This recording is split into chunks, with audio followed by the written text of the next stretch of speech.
Nous allons continuer ce dimanche avec ce que nous avons commencé la semaine dernière et nous allons passer un certain temps sur ce sujet qui t'a établi. N'est-ce pas? Qui t'a établi. Ok? Nous allons passer un certain temps là-dessus parce que nous n'allons pas terminer aujourd'hui par rapport à tout ce que je vois. N'est-ce pas? Vous voyez votre pasteur, il a beaucoup de papiers. Hein? Et vous voyez mes notes. J'ai les notes, c'est rempli partout. Mais quand je parle, vous voyez, je ne regarde pas, n'est-ce pas? Maintenant, vous allez demander que mes pasteurs, si vous faites des notes et vous ne regardez pas, pourquoi vous prenez donc des notes? Parce que notre Dieu est un bosseur. Il aime les gens qui travaillent. Quand tu es un chrétien, automatiquement, tu es un bosseur. L'Esprit de Dieu, ce n'est pas l'esprit de la paresse. L'Esprit de Dieu est un esprit entreprenant. Parce que notre Dieu, il ne dort pas. Il ne sommeille pas. Donc, ceux qui ont l'Esprit de Dieu, ce sont des bosseurs. De façon naturelle, quand tu es rempli de l'Esprit de Dieu, tu travailles. Et tu es tout le temps en train de travailler. Maintenant, pour ceux qui ont écouté, pour ceux qui ont suivi la première partie la dernière fois, nous avons vu que Moïse est arrivé à un certain âge et il a reconnu ses frères. C'est ce que nous avons vu, n'est-ce pas? À un certain âge, Moïse a reconnu ses frères. Et je vous ai expliqué, pour ceux qui étaient là, que Dieu s'est arrangé à faire qu'il y ait des Camerounais, des Tchadiens, des Équato-Guinéens, les Burundais, les Rwandais, les Ivoiriens. N'est-ce pas? C'est Dieu, c'est sa volonté. Tous les pays que nous avons là, c'est sa volonté. Pourquoi? La Bible dit que quoi? Que la terre lui appartient. Tout ce qui se passe, c'est sa volonté. Le diable peut croire que c'est sa volonté, mais c'est Dieu qui est au centre de toutes choses. Maintenant, et je vous ai expliqué que si tu es un Congolais et que tu vis à Kinshasa et qu'on dit que tu es un Kinois et qu'il y a un Congolais qui vit à Lubumbashi, n'est-ce pas? Si les deux Congolais-là se rencontrent en Nouvelle-Zélande, dans un village, quand ils vont se voir comme ça, ils ne vont pas se reconnaître, ils ne vont pas savoir s'ils sont du même pays. Mais dès qu'un va ouvrir la bouche pour parler, l'autre, même s'il ne s'était jamais rencontré, il va savoir que c'est un Congolais. Il va savoir. Maintenant, une autre chose, et c'est ça qui est extraordinaire.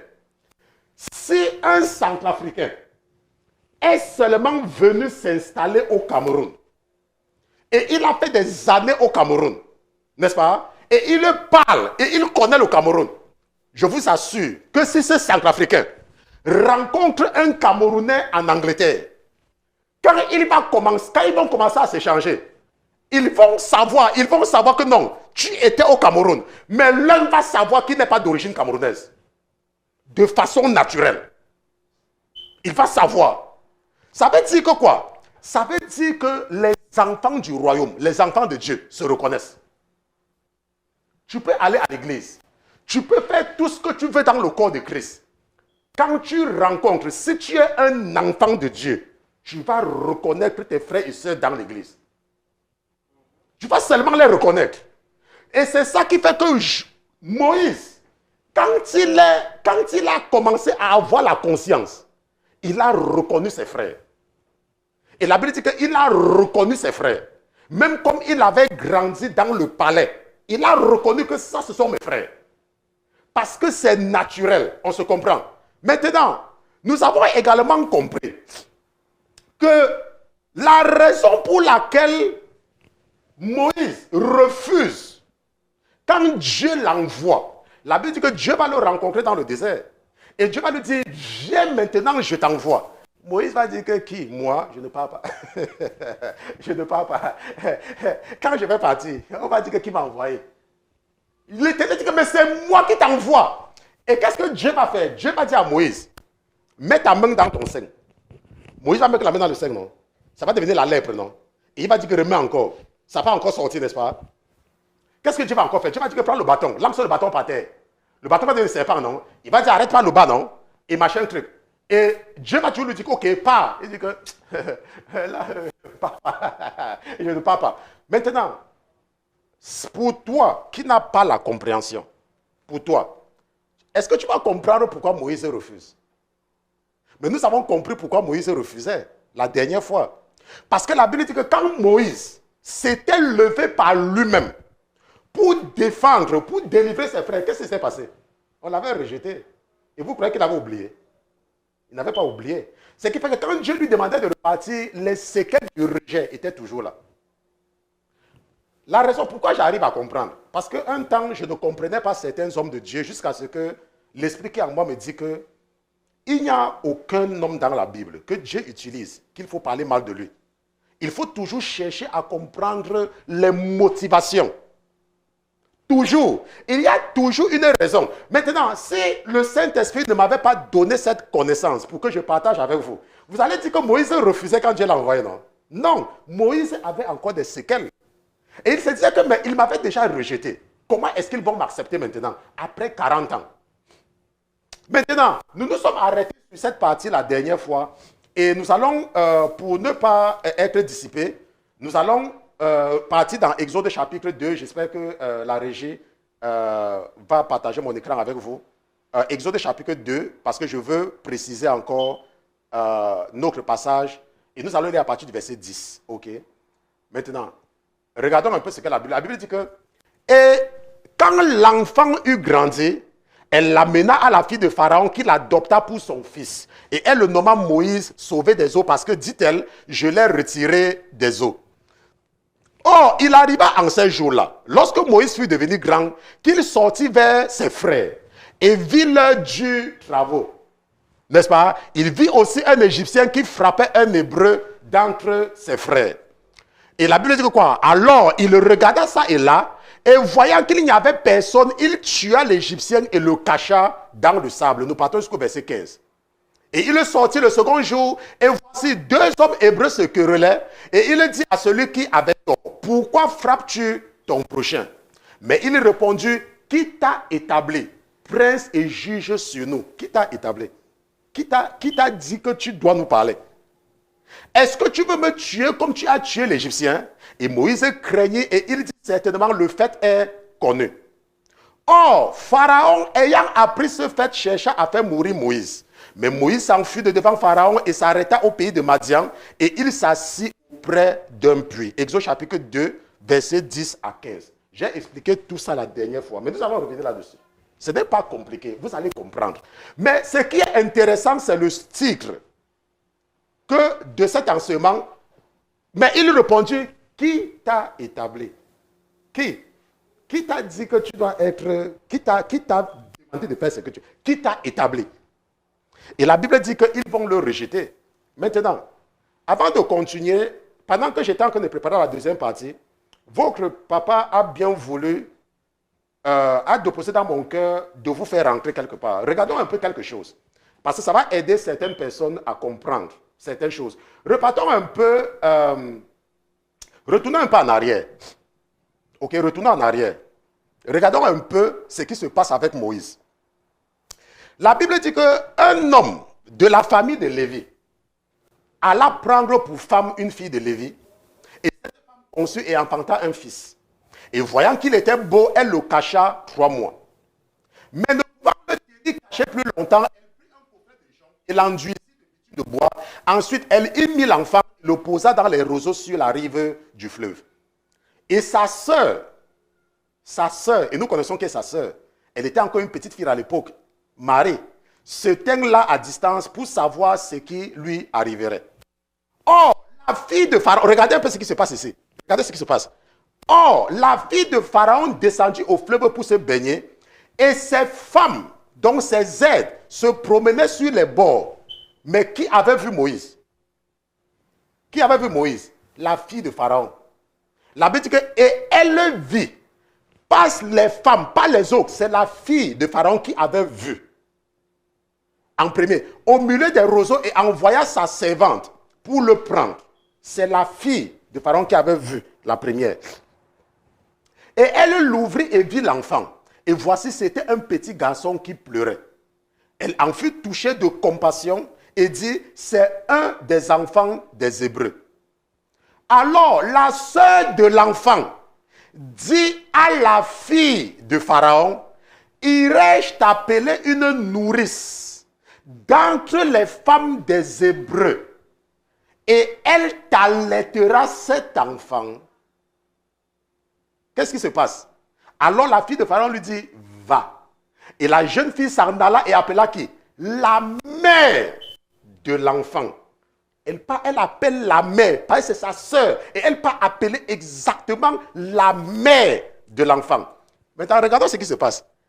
La fille de Pharaon lui dit à la mère de l'enfant, emporte cet enfant et allaite-le-moi et je te donnerai ton salaire. Et la femme prit l'enfant et l'allaita.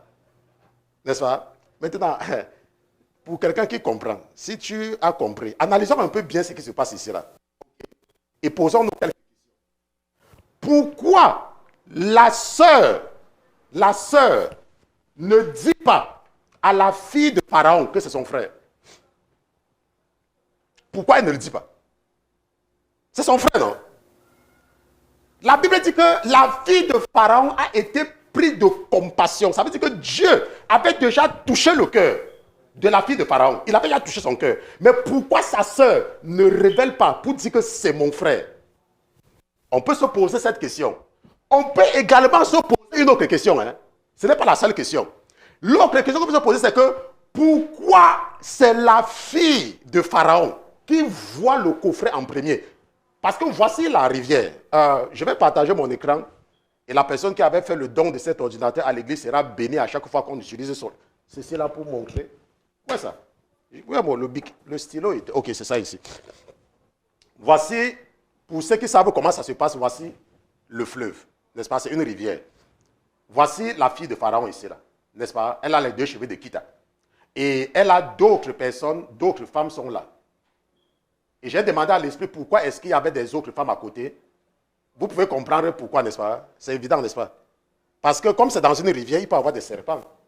Et comme les autres sont là, c'est pour regarder s'il y a un serpent qui vient. Elles peuvent donc voir le serpent pour prévenir la fille du roi qui est là, qui peut se laver. Vous voyez, parce que parfois, la Bible ne dit pas, mais vous devez poser la question. Et l'esprit va vous expliquer pourquoi. Maintenant, et voici le coffret qui est dans l'eau. Il est évident que le coffret n'a pas traversé tous ces gens-ci pour venir se retrouver ici. Dieu s'est arrangé pour que ce soit celle-ci qui voit ça le premier. Et on peut se poser la question pourquoi? Parce que normalement, les autres devaient voir avant elle. Maintenant, une autre question qu'on peut se poser, c'est que pourquoi la mère de Moïse ne dit pas que c'est son fils?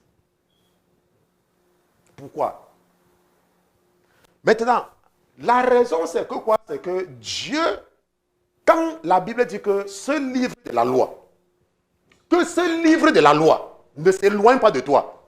Quand la Bible dit que médite-le jour et nuit, afin que quoi? Afin que tu prospères. C'est parce qu'il y a la sagesse dans la Bible. C'est parce que toi, le chrétien, quand ton pasteur t'explique ça, tu comprends qu'il y a des situations où tu dois apprendre à fermer ta bouche. Tu comprends. Il y a des situations dans la vie où tu dois apprendre. On te demande, tu connais? Maman, tu ne connais pas? Je ne connais pas moi. Tu ne me connais pas comment? Je ne connais pas. Il y a des situations dans la vie où tu dois apprendre à fermer ta bouche. Maintenant, supposons que tu te retrouves dans une situation et tu fermes ta bouche et quelque chose de mauvais arrive et le diable veut t'accuser. Qu'est-ce qui va se passer si tu connais la Bible?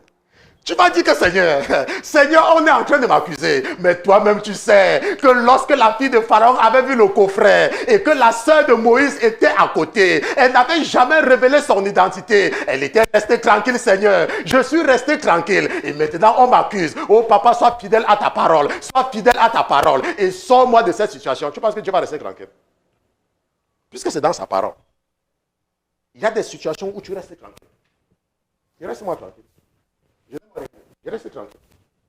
On se comprend. Bon, maintenant, si maintenant nous regardons ce qui se passe au verset 3, allons dans Exode chapitre 3. On retourne, c'était une parenthèse. Exode chapitre 3. Regardons ce qui se passe ici, là. N'est-ce pas? À partir du verset 9. Maintenant, rappelez-vous que Moïse s'est levé. La Bible dit que Moïse avait vu la souffrance de ses frères. Et il s'est levé par lui-même. Personne ne lui avait donné le travail là. On ne lui a pas donné. Il avait vu et il s'est levé par lui-même. Maintenant, regardons maintenant la différence. Quand c'est Dieu qui appelle Moïse, rappelez-vous le thème, nous sommes en train de voir qui t'a établi. Viens ici, toi tu parles même. Qui t'a établi? Ok, qui t'a établi? N'oubliez pas, qui t'a établi? Bon, maintenant, regardons maintenant ce qui se passe quand Dieu appelle Moïse. Verset 9. Exode chapitre 2, ça c'est la suite. Regardons à partir du verset.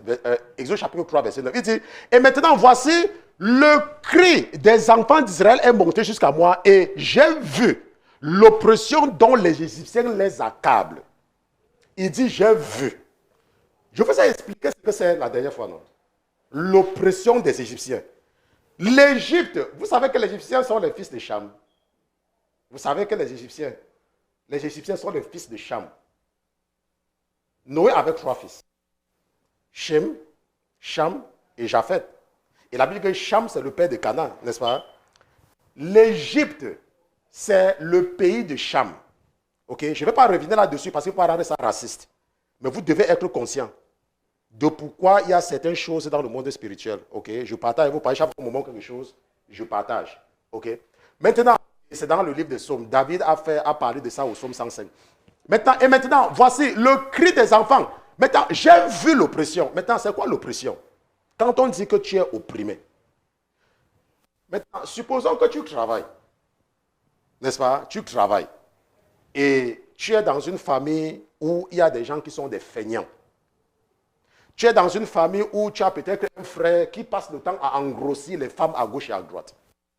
Tu es dans une famille où tu as un oncle, le grand frère de ta mère, qui est irresponsable. Il est irresponsable. Il ne s'occupe pas de sa femme et de ses enfants. Tu es dans une famille comme ça. Et parce que c'est le grand frère de ta mère, et nous savons que les enfants sont faibles devant certaines personnes, il passe le temps à t'appeler pour te demander de t'occuper de ses enfants. Supposons que tu as une tante, la petite soeur directe à ta mère, qui passe le temps à coucher avec les hommes partout. Elle a déjà ramassé les enfants partout, même les enfants qui n'existent pas, elle a ramassé. C'est toi qui appelles chaque fois pour t'occuper des enfants.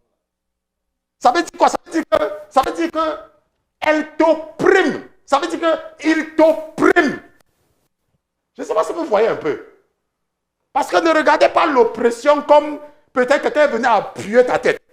Il t'opprime avec les dépenses. Toi, tu travailles. Tu dois aussi t'occuper de tes choses. C'est ta vie à toi. Ce n'est pas leur vie. C'est ta vie. Et tu dois t'occuper aussi de ta vie. Tu travailles. C'est toi qui travailles. Et maintenant, ce qui se passe, c'est que quoi? C'est que quand ça se passe comme ça, à cause de ton cœur, à cause du fait que tu n'as pas compris que c'est ta vie, tu te laisses, les gens là t'exploitent avec des prétextes de la famille, avec des prétextes. En Afrique, par exemple, il y a des gens, ils vont quitter leur maison pour venir s'installer chez toi, sans te demander. Parce qu'il est venu te rendre visite, il s'est rendu compte qu'il y a une chambre. Et quand il vient, il ne reste pas tranquille. Hein? Il part encore même porter encore une responsabilité et venir avec. Maintenant, quand tu es un enfant de Dieu, ce que le Saint-Esprit fait, c'est que le Saint-Esprit te donne de l'intelligence.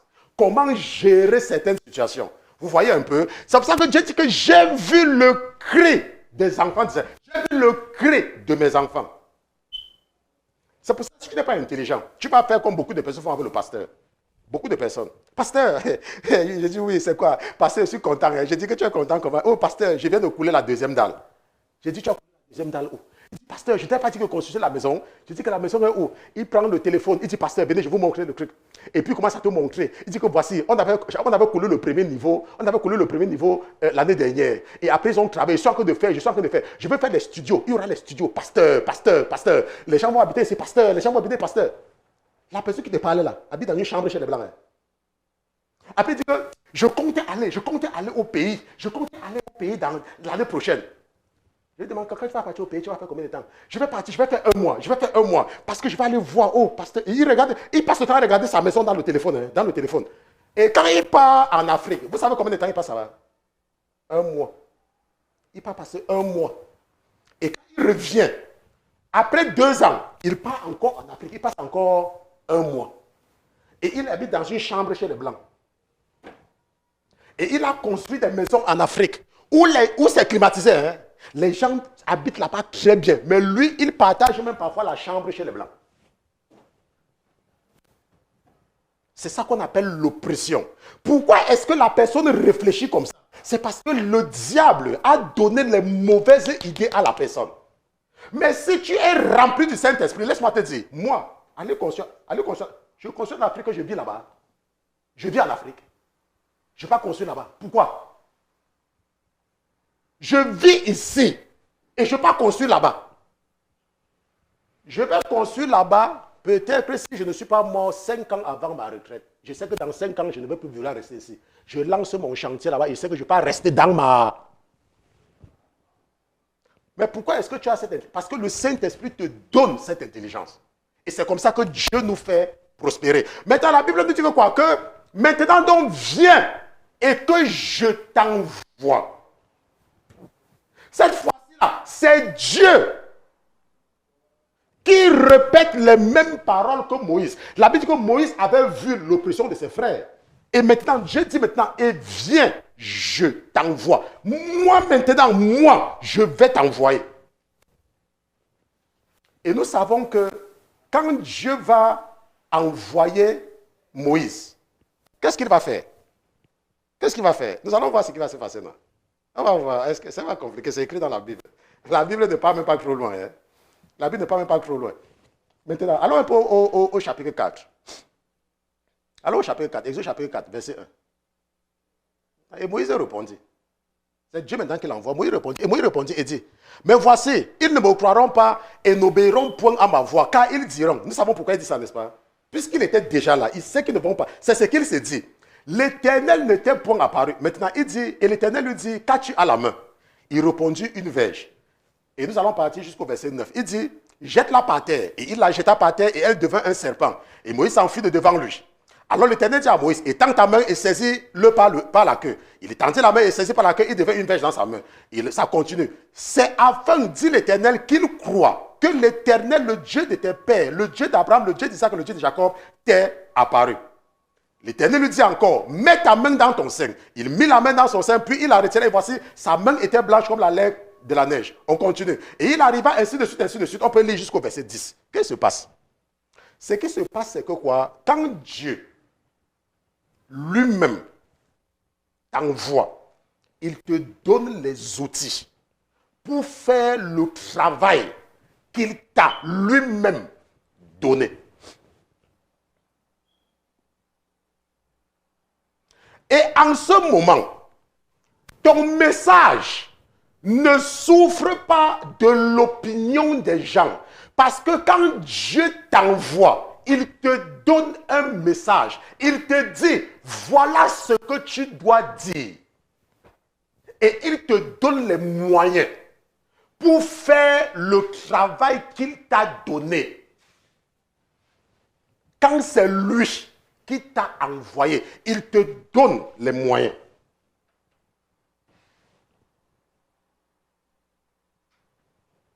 Nous sommes tous témoins ici. Nous sommes tous témoins. L'année dernière, il y a eu quelques gesticulations dans le ministère. Je peux vous dire que quand ces gens-là sont partis, Dieu a touché les cœurs des gens à travers le monde pour contribuer plus que tout ce qu'ils contribuaient. Je dis ici, des records de contribution.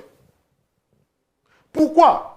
Parce que vous ne pouvez pas être dans une église où les gens ont de la suspicion entre eux, où des gens disent des choses qui n'ont rien à voir avec le travail de Dieu. Nous étions dans une église où à la fin du service, les gens parlaient de la bourse et des valeurs. Oh, le stock. Car le stock, tu sais comment le stock, c'est beaucoup aujourd'hui, le stock dans l'église. Parfois même pendant le service, vous allez voir quelqu'un qui est sur Facebook ou bien sur quoi, en train, dans l'église. Je vous assure, je vous dis pour que vous compreniez. Et à la fin du service, venez les voir, les conversations qu'ils avaient dans l'église. Tu as contribué, tu as eu quoi à... C'est même quoi qu'on parlait là? Bitcoin. C'était quoi? C'était Bitcoin. C'était quoi? Ils avaient les trucs qu'ils faisaient. C'était même quoi? C'était... Comme moi, mes oreilles passent... C'était même quoi? Les stocks. Viens, j'ouvre ton compte. Il faut... On peut même comment? Quand on met l'argent, on dit que quoi? Il faut investir. Tu as mis combien cette semaine? Tu as mis combien? Il y a le stock. Parce que comme moi, je ne connais pas...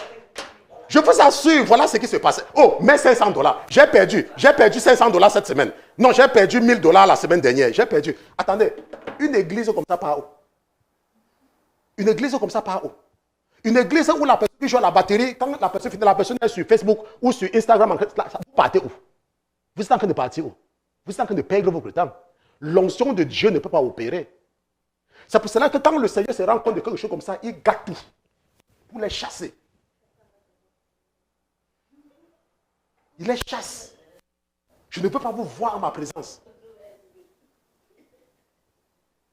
Lorsque Dieu t'appelle, il te donne les moyens pour faire le travail qu'il t'a donné. Je veux que quelqu'un comprenne parce qu'il y a des gens, quand ils forcent le travail de Dieu, ils forcent aussi l'appréciation des gens. Quand ils font quelque chose, ils s'attendent à l'appréciation des gens. Mais vous allez comprendre pourquoi. Parce que ce n'est pas Dieu qui les a envoyés. Ils font pour les hommes. Ils n'ont pas un appel. Vous voyez, Dieu ne les a pas dit « va ». Et Moïse, c'est pour ça que Moïse recherchait l'approbation de ses frères. Regardons un peu quand Moïse va repartir. Pour ceux qui ont lu le livre de l'Exode. Dieu l'envoie, n'est-ce pas? Il part, n'est-ce pas? Et la première fois qu'il part faire le premier miracle, qu'est-ce qui se passe? Pharaon multiplie l'ardeur de leur travail, non? N'est-ce pas? Pharaon dit que, ok, comme avant là, on vous donnait même ceci pour faire les briques là. Maintenant, hein, vous allez partir encore chercher ça vous-même. Qu'est-ce qui se passe? Il rejette Moïse, non? Mais pourquoi Moïse ne part pas? C'est parce que cette fois-ci là, il opérait sous l'onction. Donc le rejet des hommes n'était plus un problème pour lui. Il savait qu'il l'a envoyé. Il savait. C'était là, il savait. Il savait que c'était qu'une question de temps pour que les mêmes gens qui sont en train de le rejeter reviennent. Et qu'est-ce que Dieu a fait? Qu'est-ce que Dieu a fait? Lorsque Dieu veut te lever, et nous allons voir cela. Regardons quelque chose ici, là. Regardons un peu. Regardons un peu. Voilà. Maintenant, qu'est-ce que Dieu a fait? Quand ils ont dit que, pardon, ne nous parle plus. Qu'est-ce que Dieu a fait? Ce que Dieu a fait, c'est que Dieu les a encore seulement fait un miracle. Il a seulement fait un miracle. C'est pour dire que quoi? C'est pour dire que quand Dieu lui-même t'envoie, c'est comme vous voyez les gens qui sont gesticulés, non? Les gens qui gesticulent. Si le Seigneur, c'est parce qu'il est en train de chasser tous les hypocrites qui sont encore à côté de moi. S'il veut faire venir, vous savez ce qu'il va faire? Vous savez ce qu'il va faire? Et nous allons voir ça dans la parole. Il va faire que quelqu'un tombe malade. Et il va mettre dans le cœur de la personne de venir me voir. Et quand je vais toucher la personne une fois comme ça, la personne sera guérie. Vous savez ce qui va se passer, non? La personne va partir parler partout. Oh, j'étais malade, je mourrais, je suis parti voir le pasteur Christian. Vous savez ce qui va se passer? Tous les malades vont commencer à venir me voir. Laissez-moi vous dire, les gens viennent à l'église, pas par rapport à ce que tu leur racontes. C'est par rapport à leurs problèmes. Si quand il y a les problèmes, il va chercher la solution. C'est pour ça que vous voyez qu'il y a des gens, quand ils sont malades, ils demandent où est l'hôpital qui soit bien. Vous les voyez, ils demandent autre chose ou quels sont les malades qui sont dans l'hôpital là. Si on leur dit que non, c'est un hôpital qui soit bien là, il faut les voir, ils vont même voyager pour aller à l'hôpital là. Ça ne va rien changer.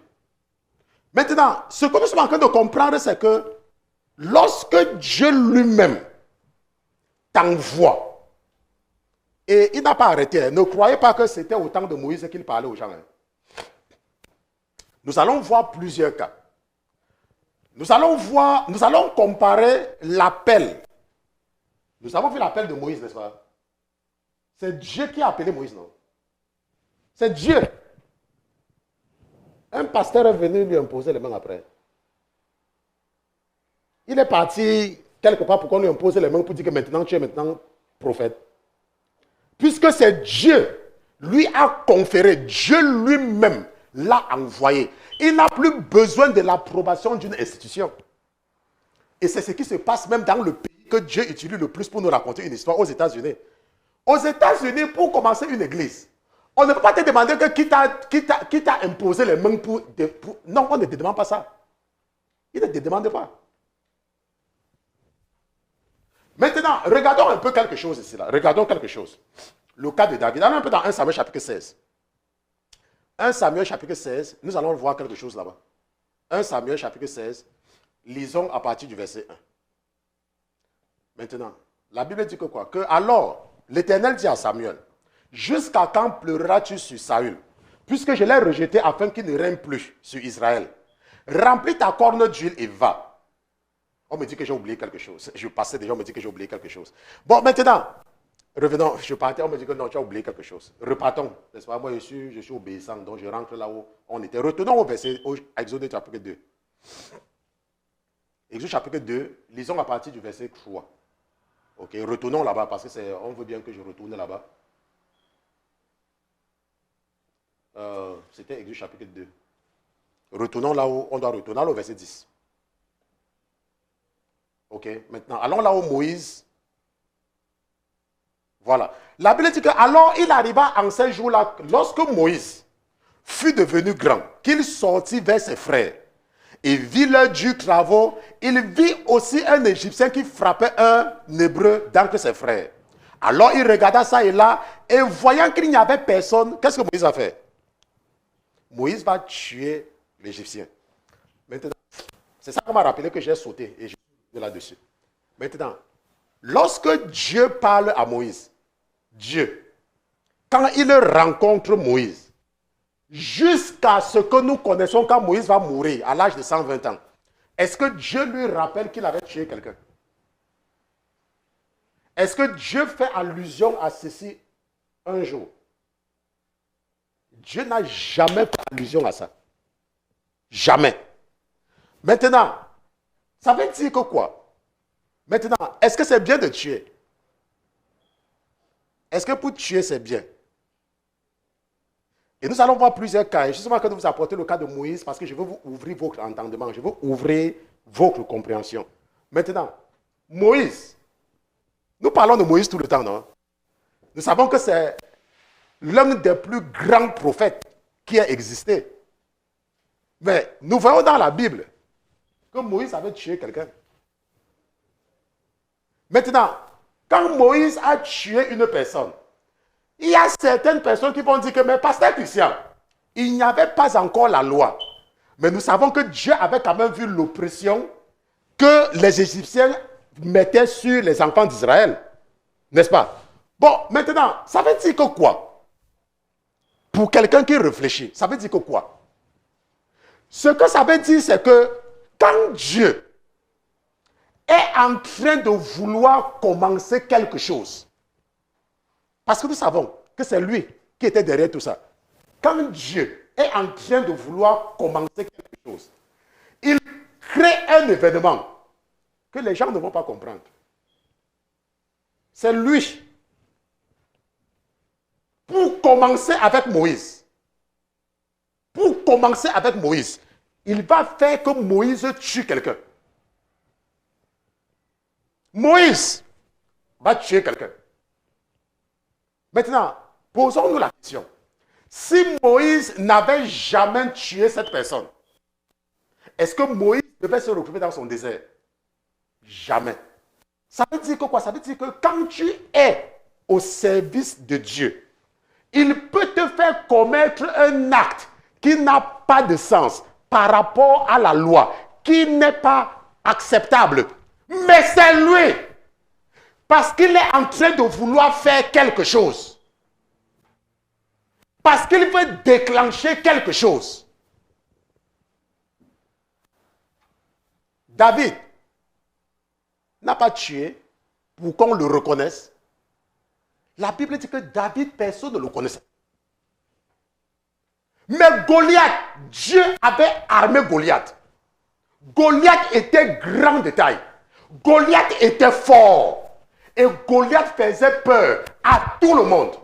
Mais un petit enfant, un jeune garçon, David, rempli de l'Esprit de Dieu, Dieu va l'armer, lui donner une arme. Et la Bible dit que quand Goliath va tomber par terre, David va prendre son épée pour couper sa tête. Et qu'est-ce qui a rendu David populaire? C'est la mort de... C'est un meurtre qui l'a rendu populaire ou c'est quelque chose d'autre? Comment est-ce que David est devenu populaire? En tuant quelqu'un? Non. Il est devenu populaire en partant partager la nourriture aux orphelins en route. Il est devenu populaire en partant, je ne sais pas, en partant laver la devanture des maisons des gens. Quand Dieu veut faire quelque chose, ça ne dépend pas. Je vous ai expliqué du cas de Tamar. Tamar qui a couché avec son beau-père. Ça ne dépend pas de ce que toi tu vas croire. Lorsque l'Éternel veut faire quelque chose, il déclenche une situation. Il déclenche une situation. Les hommes vont commencer à parler. Oh, ça n'a pas de sens. Oh, ça n'a pas de sens. Oh, ça n'a pas de sens. Qui sont-ils par rapport au plan? Qui sont-ils? C'est l'Éternel qui est Dieu. Nous allons voir le cas de Joseph. Allons dans 1 Samuel chapitre 16. 1 Samuel chapitre 16. Et regardons à partir du verset 1. Là où nous sommes partis avant qu'on m'a ramené en arrière. Quand il dit on, il y a un esprit qui travaille avec moi dans le ministère.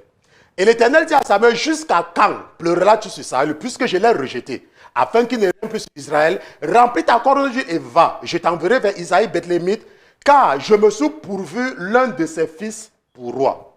Et Samuel dit, comment irai-je? Saül l'apprendra et me tuera. Et l'Éternel répondit, tu amèneras avec toi une jeune vache, et tu diras, je suis venu pour sacrifier à l'Éternel. La sagesse divine. Mais il y a les chrétiens qui ne sont pas sages. Il y a les chrétiens, ils passent le temps à parler. N'importe quoi tu veux faire, tu parles. N'importe quoi tu veux faire, tu parles. Oh, je vais faire ceci, je vais faire ceci, je vais voyager, je vais voyager demain, je vais revenir après demain, je pars ici là, je fais ceci, machin. Apprends à fermer ta bouche.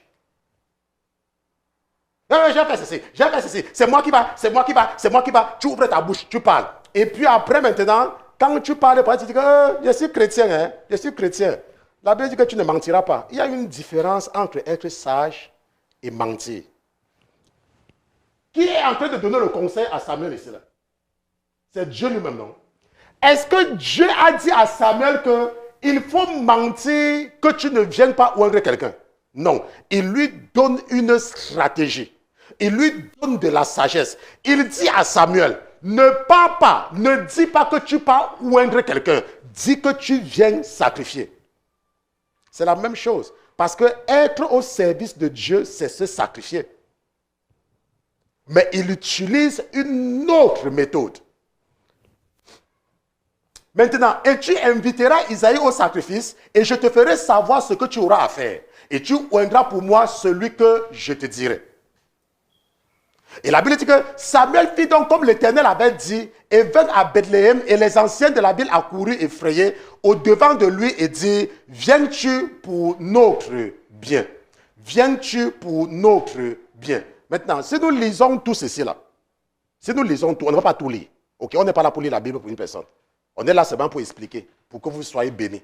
Ok? Maintenant, le verset 13 dit que alors Samuel prit la corne d'huile et loignit au milieu de ses frères. Et depuis ce jour-là, l'esprit de l'Éternel saisit David. Puis Samuel se leva et s'en alla à Rama. Depuis ce jour-là. Maintenant, regardons quelque chose ici là. 2 Samuel chapitre 2. 2 Samuel chapitre 2. Regardons à partir du verset 4. Ok? Maintenant, qu'est-ce que la Bible dit? Maintenant, la Bible dit que, et ceux de Juda vinrent, et là, ils joignirent David pour roi sur la maison de Juda, et on rapporta à David que les gens de Jabès, de Galate, avaient enseveli Saül. Et si nous descendons jusqu'au verset 11. Parce que je dis que je ne lis pas la Bible pour vous. Parce que c'est ça qui est intéressant. Alors au verset 11. Ok. Et le nombre des jours que David régna à Hébron sur la maison de Juda fut de 7 ans et 6 mois. Ça veut dire quoi? Ça veut dire que depuis le temps que David avait été oint, que Dieu avait dit que c'est lui qui va diriger mon peuple, c'est lui qui sera le futur roi. Depuis le temps là, jusqu'au moment où il devient, la Bible dit qu'il va s'écouler plus de 7 ans. Et qu'est-ce qui va se passer entre temps? Pour ceux qui ont lu la Bible, entre temps, qu'est-ce qui va se passer? Saül va chercher à le tuer, n'est-ce pas? Saül va chercher à tuer David plusieurs fois. Maintenant, ça veut dire que quoi? Ça veut dire que ce n'est pas parce que Dieu t'a appelé qu'on te dit qu'il y a le danger ici, là. Tu pars là-bas. Hein. C'est qu'on va te tuer. Hein. C'est qu'on va te tuer. Oh. C'est qu'on va te tuer. Oh. Ce n'est pas parce qu'on est venu dire que peut-être un prophète est parti des États-Unis ou parti de l'Afrique pour dire que je te oins, sois oint. Tu vas devenir ceci, tu vas devenir cela, tu vas devenir ceci. Et tu restes là, le danger vient, tu ne fuis pas. Oh. Dès que tu vois le danger, tu fuis. Oh. Tu prends tes pieds, tu commences seulement à courir, courir, courir. Si tu ne fuis pas, on va te tuer. Et le travail là, qu'on avait dit que tu devais faire là, on va oindre quelqu'un d'autre avec pour faire ça. Le fait que Dieu t'appelle dans le ministère ne veut pas dire que tu dois être bête. Oh. Ça ne veut pas dire que tu ne dois pas être prudent. Si tu n'es pas prudent, l'ennemi va te détruire. Il faut être prudent dans le combat. Ce n'est pas parce que tu as l'onction sur toi que tu dois marcher en tapant la poitrine. Oh, je suis un doigt de l'Éternel. Tu mets les mains dans la poitrine comme ça, comme mes amis de Kin. Ils mettent les mains dans la poitrine comme ça, ils soulèvent le pantalon jusqu'en haut comme ça là. Pour faire. Laisse-moi te dire, c'est que le diable va te frapper. C'est que le diable va te frapper. Maintenant, ce que nous voyons, c'est que quoi? C'est que David a été appelé. David a été oint. Et qu'est-ce qui s'est passé? Mais David a lutté pour exercer.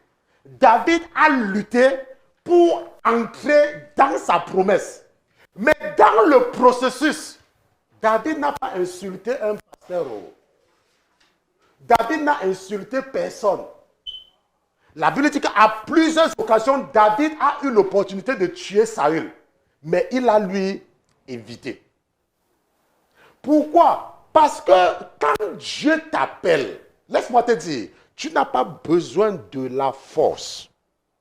Dieu ne peut pas t'appeler sans te donner les outils, comme nous avons vu avec le cas de Moïse. Quand Dieu t'appelle, il te donne les outils pour travailler. Laisse-moi te dire, il te donne seulement les outils pour faire le travail. Maintenant, si tu n'as pas reçu l'appel, quand tu seras confronté à l'adversité, tu vas commencer à trembler. Pourquoi? Parce que personne ne t'a dit de faire ce que tu es en train de faire. Quelqu'un m'a demandé, mais pasteur Christian, c'est comme si tout ce qui se passe, ça ne vous dérange pas. J'ai dit, me déranger. Moi, tu me connais bien. Donc tout ce qui se passe, ça peut me déranger. Laisse-moi te dire, si le Seigneur veut que je me repose, je vais me reposer. Je n'aurai plus besoin de me lever à 5 h du matin pour prier pour les gens. Je ne serai plus obligé de fermer mon téléphone pour que les gens ne m'appellent plus partout, avec les messages qui remplissent ma boîte pour répondre aux gens le matin, à midi, le soir, je n'arrive pas à dormir là. Vous avez vu une personne qui veut travailler? Vous avez vu une personne qui aime le travail? Tout le monde veut dormir. Hein? Maintenant, ça, pourquoi cette assurance? L'assurance, c'est parce que tu sais qui t'a appelé. Tu as peur de quoi? Attends, tu as peur de quoi? Tu as peur de quoi? Une chose également, et c'est là où nous allons arrêter, parce que c'est là où je veux vous donner la sagesse spirituelle, la compréhension. Allons un peu dans 1 Samuel chapitre 17. 1 Samuel chapitre 17, c'est là où je veux vous donner la compréhension. Regardons à partir du verset 3. Nous allons terminer ici. Or, les Philistins étaient sur la montagne d'un côté et les Israélites sur la montagne de l'autre côté, et la vallée était entre eux. Alors sortit du camp des Philistins un homme qui se présentait entre les deux armées et qui s'appelait Goliath. Il était de Gath. Il avait 6 coudées et une palme de haut. Il avait un casque d'airain sur la tête et il était revêtu d'une cuirasse à écailles, et cette cuirasse pesait 5000 cycles d'airain. Il avait aussi des jambières d'airain sur les jambes et un javelot d'airain entre les épaules. Le bois de sa lance était comme l'ensouple d'un tisserand, et la pointe de sa lance pesait 600 cycles de fer, et celui qui portait son bouclier marchait devant lui. Il se présenta donc et il cria aux troupes rangées d'Israël et leur dit: pourquoi sortez-vous pour vous ranger en bataille? Ne suis-je pas le Philistin et vous n'êtes-vous pas serviteur de Saül? Choisissez parmi vous un homme et qu'il descende contre moi. Choisissez parmi vous un homme. S'il a l'avantage en combattant avec moi et qu'il me tue, nous vous serons assujettis. Mais si j'ai l'avantage sur lui et que je le tue, vous nous serez assujettis et vous nous servirez. La Bible dit quoi? Et le Philistin dit: j'ai insulté aujourd'hui les troupes rangées d'Israël. Donnez-moi un homme et nous combattrons ensemble. Et Saül et tous les Israélites, ayant entendu ces paroles du Philistin, furent effrayés et eut une fort grande peur. Une fort grande peur. Comment est-ce que je fais pour lire rapidement? Comment est-ce que je fais pour lire ça rapidement? C'est parce que je passe mon temps à lire la Bible. C'est pas que je passe mon temps à étudier la Bible. Donc je lis avec aisance et je lis rapidement. Si je ne lisais pas la Bible, je devais arriver ici là. Et Saül et tous les Israélites, je vais faire les erreurs. Ayant entendu, oh non, excusez-moi. Et Saül, quand tu es en communion avec le Saint-Esprit, l'Esprit de Dieu t'encourage toujours à lire. Et quand tu lis, tu ne bégayes pas. Tu lis de façon straight, comme on dit en anglais. Mais tu n'es pas d'accord de lire la Bible. Et à chaque fois, il faut lire, il faut répéter, il faut lire, il faut faire les erreurs, il faut lire. C'est pas le seul moment où tu lis la Bible, c'est à l'église. C'est pour cela que tu vas lire, tu vas te répéter, tu vas lire, tu vas faire des erreurs, parce que c'est à l'église que tu lis la Bible. Tu ne lis pas la Bible, tu n'as pas une vie de lecture. Maintenant, une chose que nous voyons ici, là, c'est que les Philistins et les Israélites étaient en guerre. Quand il y a la guerre, deux armées commencent seulement à tirer. Mais qu'est-ce qui se passe ici, là, dans le cas de Goliath? Ce que je veux vous amener à comprendre, c'est que quand Dieu veut t'élever, il crée une situation qui va t'élever. Et il a créé cette situation pour élever David. C'est pour ça que je vous ai dit, moi là, c'est parce qu'il y a encore les hypocrites autour de moi. Si Dieu veut changer quelque chose, laissez-moi vous dire, il n'a qu'à créer une situation que je vais faire et la nouvelle va partir partout. Les gens vont commencer à affluer. Quand Dieu veut faire quelque chose, il crée une situation. Maintenant, que ce soit dans le cas de Moïse, qui a tué quelqu'un, que ce soit dans le cas de David, qui a tué quelqu'un, Dieu va venir dire à David un jour que tu avais tué quelqu'un. Dieu va venir dire à Moïse un jour que tu avais tué quelqu'un. Mais qu'est-ce que la loi dit? Tu ne tueras point. Hier, comment est-ce que votre père m'a donné la compréhension de ceci? Hier, nous étions ici, là, samedi, parce que samedi, nous venons préparer l'église. Et la porte qui est en bas, il y a deux portes. Une porte à côté, une porte qu'on ferme à cause des enfants, une autre porte. Et la porte qu'on ferme là, la plupart du temps, on la ferme, parce qu'on ne veut pas que les gens entrent par là, n'est-ce pas? Quand nous sommes ici, là, j'ai laissé la porte là ouverte. Donc l'Esprit m'a dit, laisse la porte là ouverte. J'ai laissé la porte là ouverte, sans fermer à clé. Et je suis monté, j'étais en train de travailler. Ma fille est venue me dire, oh, papa, tu n'as pas fermé la porte. J'ai fait comme si je n'étais pas entendu, n'est-ce pas? Parce que l'Esprit est en train de vouloir enseigner quelque chose. Et après quelques temps, ma petite fille est venue. Oh, grandpa, you didn't close the door. Oui, j'ai dit oui, je dois. Elle dit d'accord. J'ai dit que ok, it's ok. Je lui ai dit que it's ok. Et elle est repartie. Elle est aussi partie. Maintenant, quelle est la leçon que le Seigneur veut nous enseigner ici là? Parce qu'il y a des chrétiens qui sont trop robots. Il y a des chrétiens qui sont trop carrés. J'ai laissé la porte ouverte, non? Exprès. J'ai laissé exprès. Et c'est moi qui ai l'habitude de fermer. Mais j'ai laissé exprès. Maintenant, il y a des situations que Dieu peut permettre certaines choses lui-même. C'est lui qui permet. Mais il y a des chrétiens, même quand Dieu a permis, et leur dit même que c'est moi qui ai permis, ils passent le temps à se morfondre. Il a permis, c'est lui qui est Dieu. Et il ne peut pas pécher. J'ai laissé la porte ouverte. Et ma fille qui ne comprenait pas ce qui se passait, elle vient me dire, oh papa, et elle m'a répété ça plusieurs fois. Et j'ai laissé toujours. Pourquoi? Parce que Dieu peut permettre. Lui-même, il peut permettre. Et parce que tu ne comprends pas, tu passes le temps à te morfondre. Alors que c'est lui qui a permis.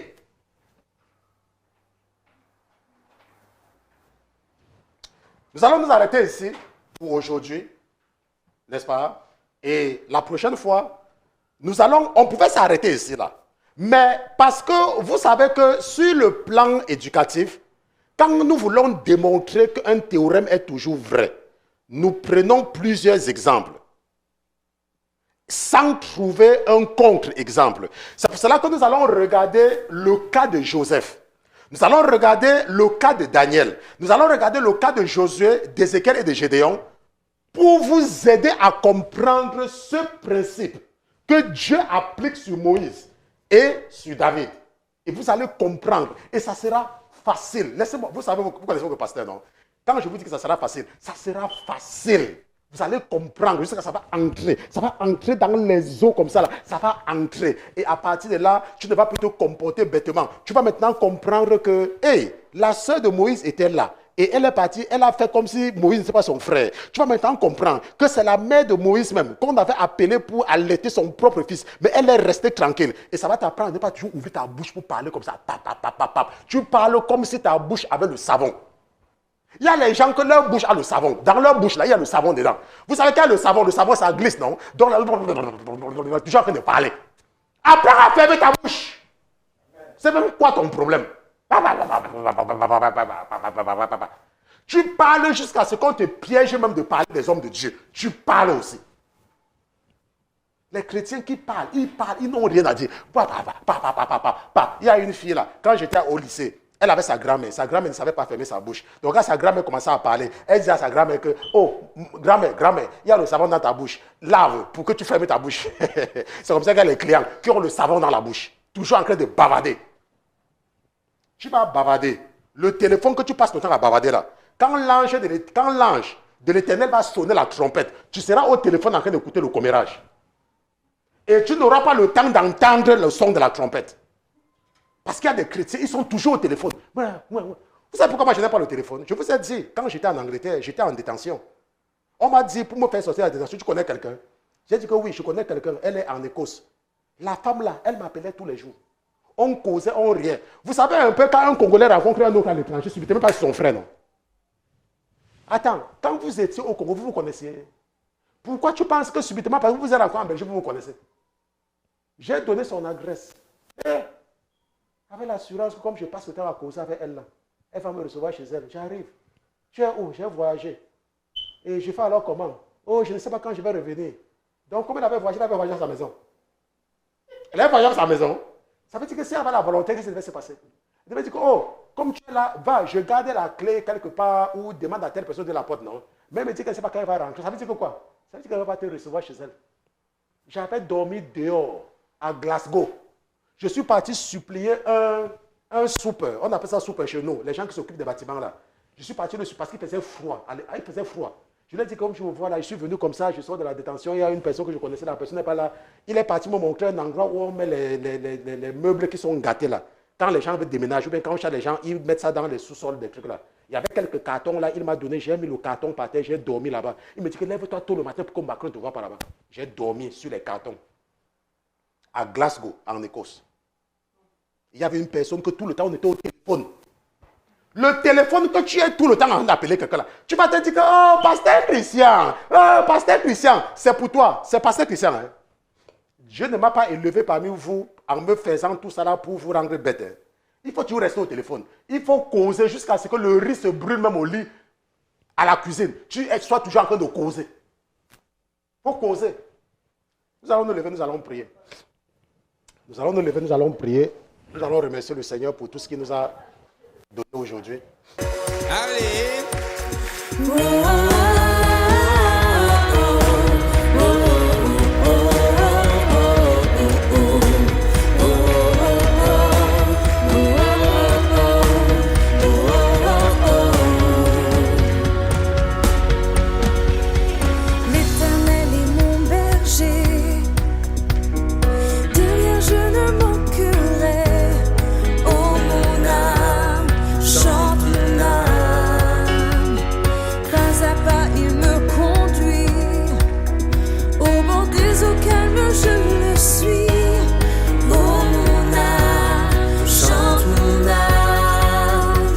Toujours